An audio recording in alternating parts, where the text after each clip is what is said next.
By the mid-1970s, an instrumental jazz band was filling concert halls around the world. They had no lead singer, ignored the conventions of rock, and created music that sounded unlike anything else of the era.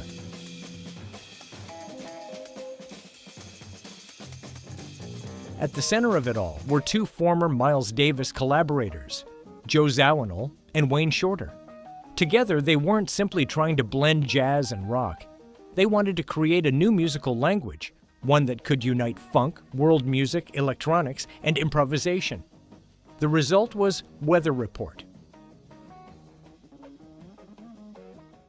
Over the next 15 years, the band would release some of the most influential albums in jazz fusion history, introduce extraordinary musicians, and redefine what an instrumental group could accomplish. Yet the story of Weather Report is far richer than Heavy Weather or the arrival of Jaco Pastorius.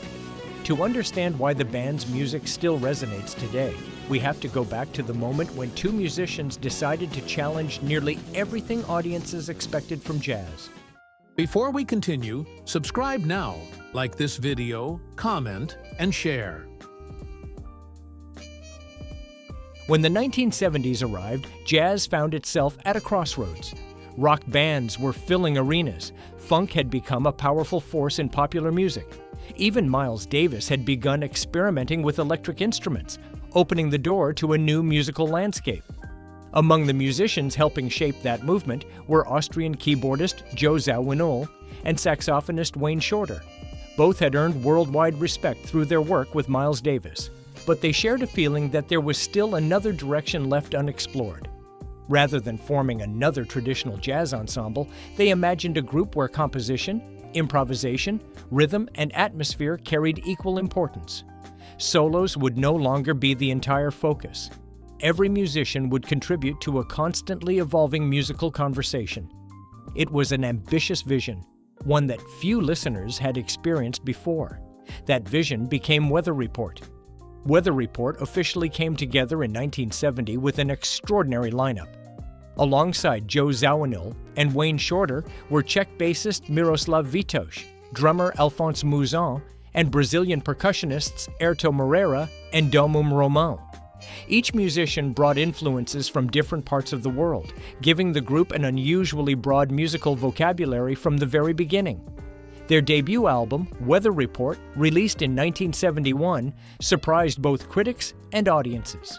Instead of emphasizing long, virtuosic solos, the music emphasized mood, texture, space, and interaction. Pieces unfolded almost like conversations, with no single instrument dominating for long. The following albums, including I Sing the Body Electric and Live in Tokyo, pushed those ideas even further. Critics admired the band's originality, but commercial success remained limited. For many listeners, Weather Report was fascinating, but also challenging. Still, Zawinul and Shorter refused to simplify their vision simply to reach a wider audience. Ironically, that determination would eventually become one of their greatest strengths. As Weather Report continued recording through the early 1970s, the music began to evolve. One of the biggest reasons was the changing role of the bass. Miroslav Vitouš approached the instrument much like an acoustic jazz musician. His playing was melodic, highly interactive, and deeply rooted in European jazz traditions. Rather than locking into repetitive grooves, he often moved freely alongside Wayne Shorter's saxophone, giving the band's earliest recordings an open, floating quality. Albums like Weather Report, I Sing the Body Electric, and parts of Sweet Nighter reflected that philosophy. The music felt atmospheric and unpredictable, rewarding careful listening rather than immediate accessibility.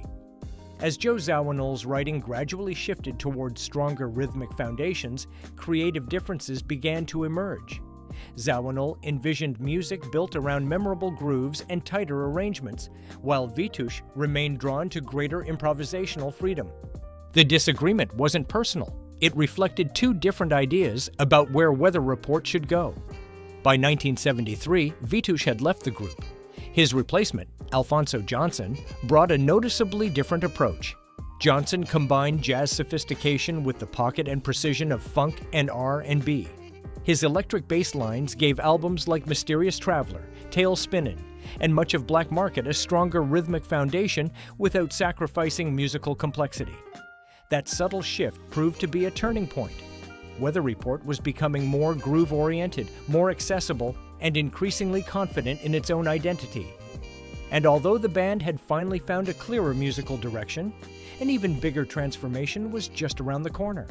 By 1975, Weather Report had found its direction, but Joe Zawinul believed the band was still missing one final ingredient. That missing piece arrived from an unlikely place. Jaco Pastorius was already making a name for himself in South Florida. He had performed with Wayne Cochran and the CC Writers, recorded with Pat Metheny, and had just completed his remarkable self-titled debut album. His confidence quickly became part of music history.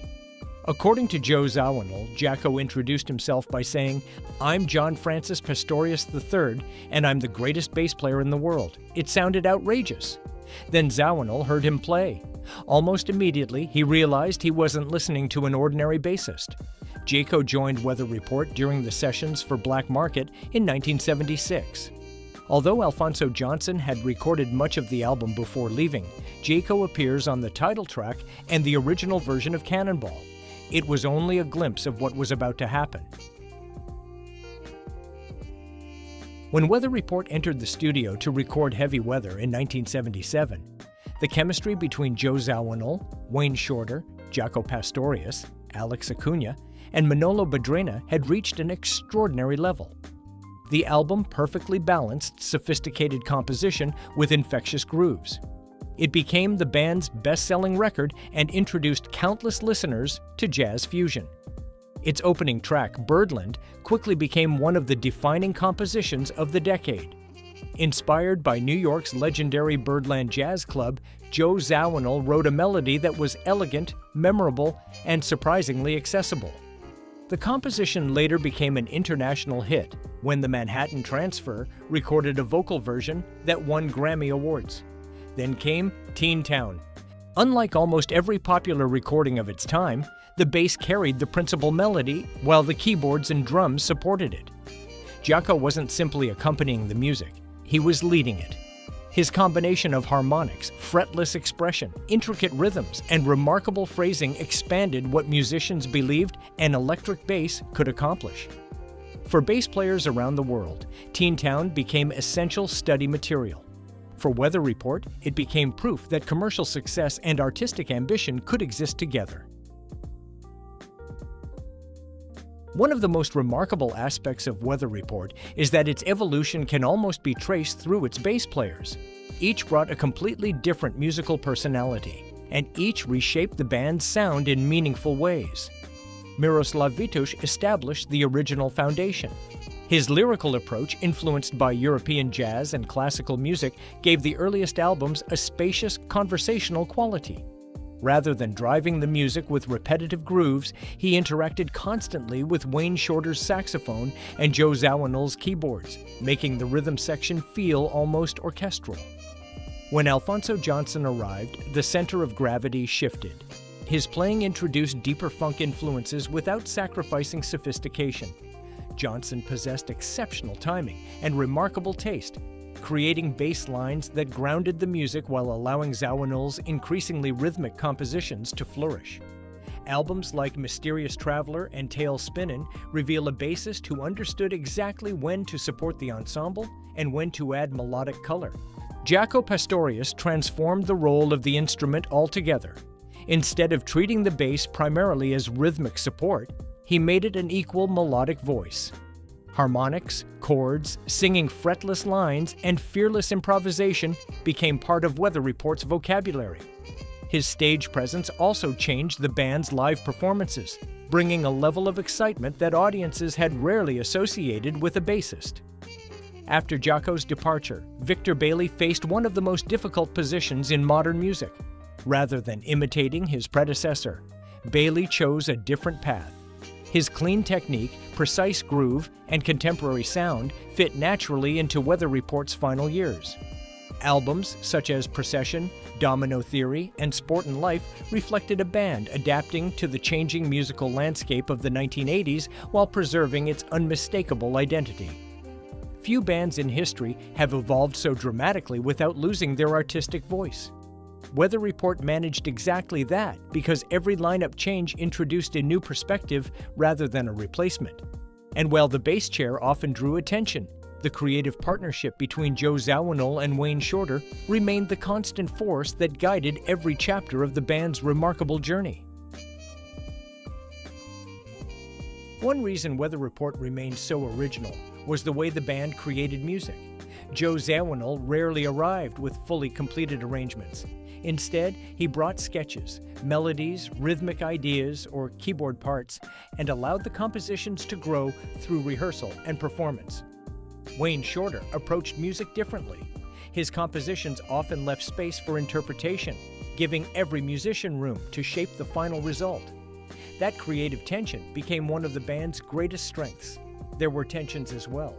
Zawinul was known for his high standards and strong opinions in the studio, while Shorter was quieter and more reserved. Yet those contrasting personalities kept the music balanced. One pushed relentlessly toward precision, the other protected spontaneity.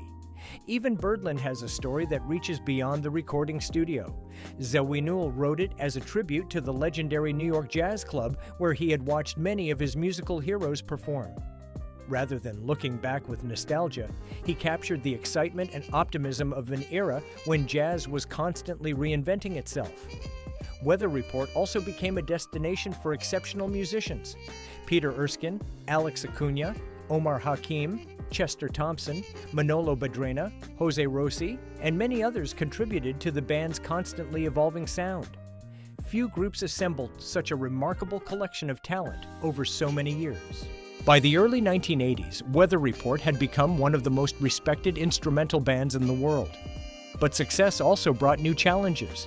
Jaco Pastorius' growing solo career and personal struggles made it increasingly difficult for him to remain with the group.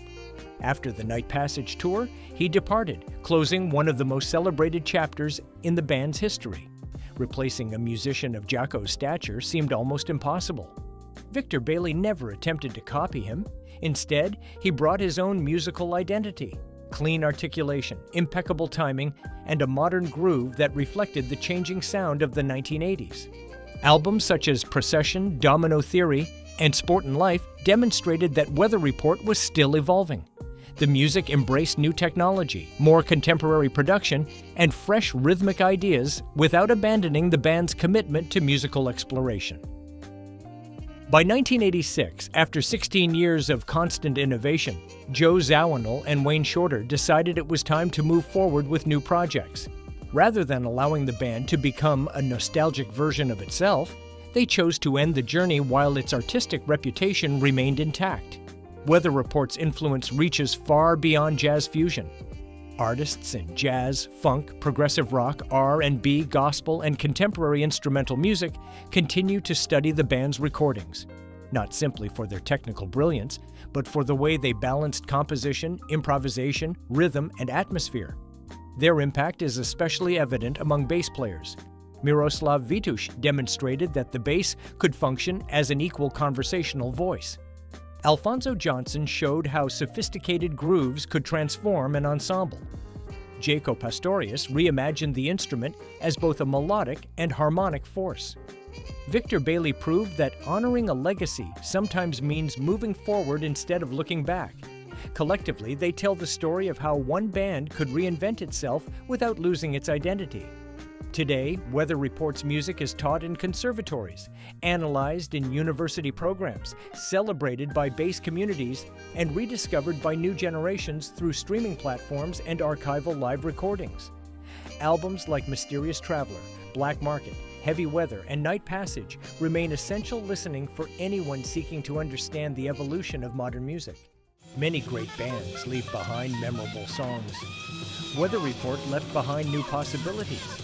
Joe Zawinul and Wayne Shorter never tried to build a group around formulas or commercial expectations. They built an environment where extraordinary musicians could challenge one another, where every lineup brought a different perspective, and where change was welcomed rather than feared. that philosophy explains why the band evolved so naturally across 16 years. It also explains why each bassist became an essential part of the story, instead of simply filling a position. From Miroslav Vitouš's lyrical freedom, to Alphonso Johnson's deep groove, to Jaco Pastorius's revolutionary imagination, and finally Victor Bailey's elegant modernism, every era revealed another side of what Weather Report could become. More than 4 decades after the band's final performance, their recordings still sound adventurous, sophisticated, and remarkably fresh. Perhaps that is the clearest measure of their achievement. Weather Report never set out to preserve the past. They were too busy imagining the future, and in doing so, they created a body of work that continues to inspire musicians, listeners, and storytellers around the world. Thank you for watching. Don't forget to subscribe, like, and share. See you in the next video.